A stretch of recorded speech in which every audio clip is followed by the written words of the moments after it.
Bien, veamos cómo nosotros podemos migrar todo el código que nosotros definimos en el video anterior para simular un proceso de inicio de sesión en donde nosotros imprimamos un token cuando tenemos un inicio de sesión exitoso o imprimamos el mensaje de error respectivo cuando la solicitud falla. Acá recordemos que nosotros teníamos la clase abstracta SignInResult. Esta clase servía como base para definir la clase que representa el caso de fallo y la clase que representa el caso de éxito.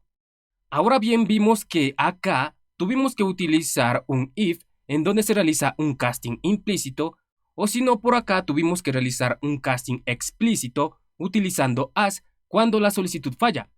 Bien, este código, aunque funciona, no es la mejor solución. Nosotros podemos mejorar esto drásticamente utilizando programación funcional.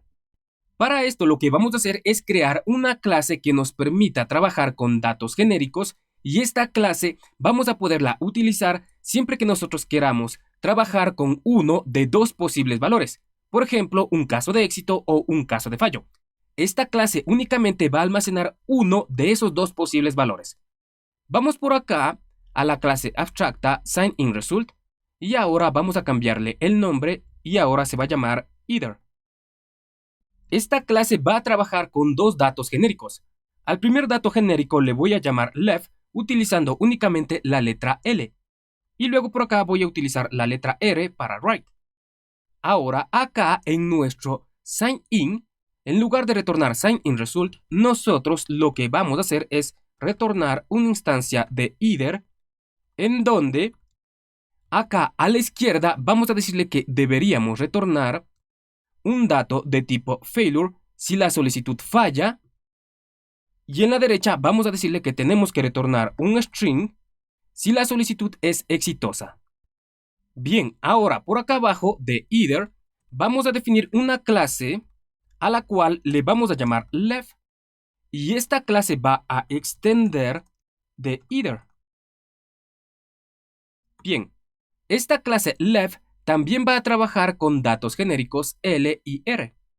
Lo vamos a poner por acá. Bien, y ahora vamos a duplicar esta clase por acá abajo y ahora acá vamos a llamarle a esta clase right. Bien, ahora vamos a quitar esto de aquí, ya no hace falta, únicamente nos vamos a quedar con nuestro num failure. Ahora estos datos genéricos también tengo que pasarlo acá en either. Hacemos lo mismo por acá. Bien, esto es porque acá left implementa los datos genéricos L y R, pero como left extiende de either, estos datos genéricos también tienen que ser pasados a la clase padre. Y lo mismo pasa con right. Bien, ahora por acá vamos a definir una propiedad. Va a ser de tipo L, le vamos a llamar value y vamos a inicializar esto en el constructor de esta clase. Bien, ahora por acá en right hacemos lo mismo. Definimos una propiedad de tipo R, le llamamos value, inicializamos esta propiedad en el constructor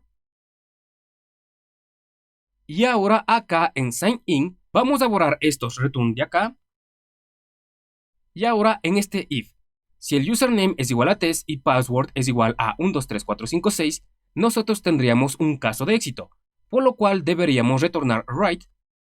Entonces acá vamos a poner right. Y quiero que notes que aquí nosotros podríamos definir los datos genéricos en right y pasarle acá el valor, que en este caso debería ser un string. Por acá pongamos myToken. Bien, si no se cumple esta condición tendríamos que retornar left para el caso de fallo. Le pasamos los datos genéricos y acá tendríamos que pasarle, en este caso, failure. Por aquí pongamos failure.unauthorized. Ahora bien, algo muy importante. No hace falta que nosotros definamos los tipos de datos acá en left y right, porque automáticamente el compilador le va a asignar los datos que nosotros tenemos acá en return. Observa que si yo quito los datos y lo mismo en left, bien, no nos marca ningún error. Pero si acá le pasara algo que no fuera un string, como por ejemplo un entero, aquí automáticamente nos marca un error porque esperaba que le pasemos acá en write un string, pero le estamos pasando un entero. Esto es porque el compilador definió los datos genéricos por nosotros. Simplemente utilizó los datos genéricos que nosotros tenemos acá en return de nuestro sign-in. Entonces acá vamos a dejarlo como un string y lo mismo pasaría acá en left. Si le pasamos algo que no sea un dato de tipo failure, como por ejemplo un string, y acá vemos que en este caso nos marca un error porque esperaba un dato de tipo failure, pero le pasamos un string. Bien, ahora vamos por acá a main. Aquí nosotros, en lugar de utilizar is sign in success, tendríamos que ahora utilizar write y acá pasarle los datos genéricos. Failure en el caso de fallo o un string en el caso de éxito. Y acá, en este caso, sería result.value. Ahora, algo similar por acá en else. Aquí, en este as, ahora sería as left. Y ahora acá, bueno, perdón, aquí sería con mayúscula. Y acá nosotros tendríamos que utilizar value. Bien, si corremos, bien, por acá le pasamos una contraseña correcta. Y vemos que funciona. Sin embargo, aquí todavía no estamos utilizando programación funcional. Para esto nosotros vamos a hacer lo siguiente acá en nuestra clase either. Aquí nosotros vamos a definir una función a la cual le vamos a llamar when. En esta función nosotros tendremos dos parámetros. Estos parámetros serán otras funciones, es decir, callbacks. Acá pongamos function. Bien, le voy a llamar left. Y esta función va a recibir como parámetro un dato de tipo L. Bien, ahora vamos a copiar esto. Ponemos coma, pegamos. Ahora, este segundo parámetro de aquí, que también es una función, va a tener como parámetro un dato de tipo R y le vamos a llamar write. Ahora, lo que tienes que saber es que solo uno de estos dos callbacks se va a ejecutar. Esto va a depender de si la instancia de la clase either es de tipo left o es de tipo right. Para esto simplemente nosotros acá vamos a utilizar un if.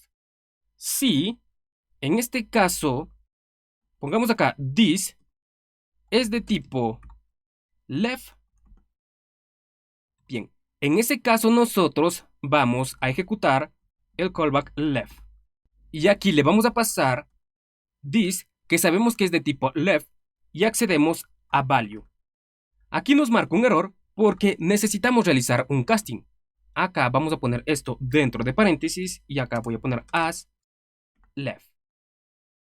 Bien, si no se cumple esto significa que en este caso this es de tipo right.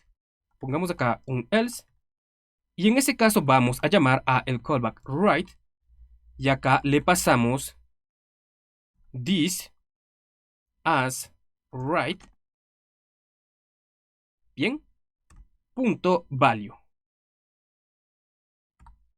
Ahora bien, yo quiero que estos callbacks retornen un dato. Ambos van a retornar el mismo tipo de dato. Es por esto que acá, en este callback left, vamos a decirle que va a retornar un dato genérico llamado t, y lo mismo por acá en right.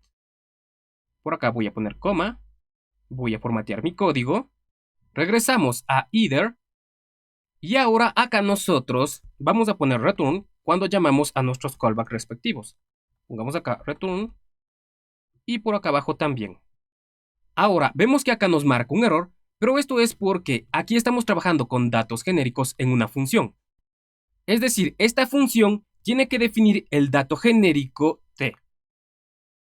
Y acá nosotros simplemente vamos a decir que when retorna el dato genérico t. Listo. Ahora simplemente nosotros acá en main ya podríamos utilizar programación funcional de nuestra clase either. Por acá observa que ya podemos utilizar result, punto y llamar a when. Y quiero que observes que acá vemos que when retorna un dato genérico t y vemos que acá en el primer callback tenemos como parámetro un dato de tipo failure y en el segundo callback tenemos como parámetro un dato de tipo string.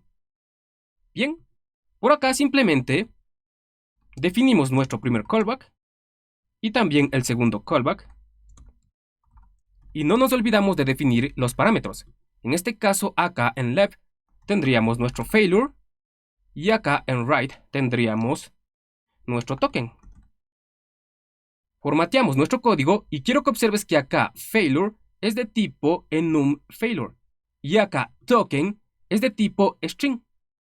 Bien, y acá simplemente nosotros ya podríamos poner esto dentro del callback respectivo. En el caso de que la solicitud sea exitosa, se va a ejecutar nuestro segundo callback, entonces acá vamos a poner nuestro print que imprime nuestro token. Acá, realmente simplemente nosotros deberíamos utilizar este parámetro de acá. Token. Y ahora por acá, para el caso de fallo, vamos a cortar nuestra variable message que define una función interna que se llama a sí mismo y retorna el mensaje de error respectivo dependiendo del valor de failure. Acá simplemente vamos a cortar esto de aquí. De hecho, ya podemos eliminar esto y nos ubicamos en nuestro primer callback. Pegamos nuestro código, formateamos.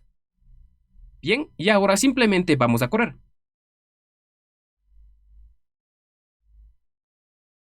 Vemos que funciona. Ahora por acá le pasamos una contraseña inválida, corremos y continúa funcionando perfectamente. Ahora, como recordarás, en nuestros callbacks nosotros podemos retornar un dato. Ambos tienen que ser del mismo tipo. Quiero que notes qué pasaría si nosotros acá cortamos este switch, quitamos de acá message y también este print y pegamos el código. Bien, y ahora por acá, simplemente nosotros vamos a retornar en nuestro segundo callback el token que recibimos como parámetro. Bien, aquí estoy retornando un string y acá también. Ahora, quiero que notes que si acá, antes de result.when, yo pongo una variable llamada message igual a result.when, quiero que notes que message es de tipo string. Esto se debe a que nosotros estamos retornando en ambos callbacks datos de tipo string. Pero ¿qué pasaría si en uno de nuestros callbacks no retornamos un string? Por ejemplo, acá en write vamos a retornar un entero. Y ahora quiero que notes que acá en message nos indica que es un dato de tipo object. Esto es debido a que el compilador no pudo inferir el tipo de dato de message. Y esto es debido a que no estamos retornando el mismo tipo de dato tanto en left como en right. Si nosotros quisiéramos evitar esto, lo que podríamos hacer es utilizar el dato genérico de when. Aquí simplemente decirle implícitamente que debe retornar un string tanto en left como en right. Entonces aquí ya nos marca un error y nos indica que deberíamos retornar un string.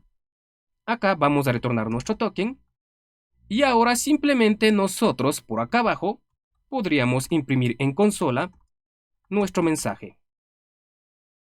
Corremos y vemos que funciona. Y de esta manera, gracias a nuestra clase IDER, ya podemos utilizar programación funcional cuando tenemos que trabajar con uno de dos posibles valores. Esto es más comúnmente cuando estamos trabajando con funciones en donde necesita retornar un dato si tenemos un caso de fallo y otro dato diferente cuando tenemos un caso de éxito. Y con esto ya sabes qué es, cómo trabaja y qué beneficios nos ofrece la programación funcional. En la próxima sección vamos a utilizar una dependencia de terceros llamada FreeSet que nos va a permitir generar el código de nuestra clase IDER de modo de que no tengamos que escribir nuevamente todo esto de aquí y además también que FreeSet nos va a agregar características adicionales a nuestra clase IDER que le va a dar mucho más poder a la programación funcional. Entonces nos vemos en la siguiente sección.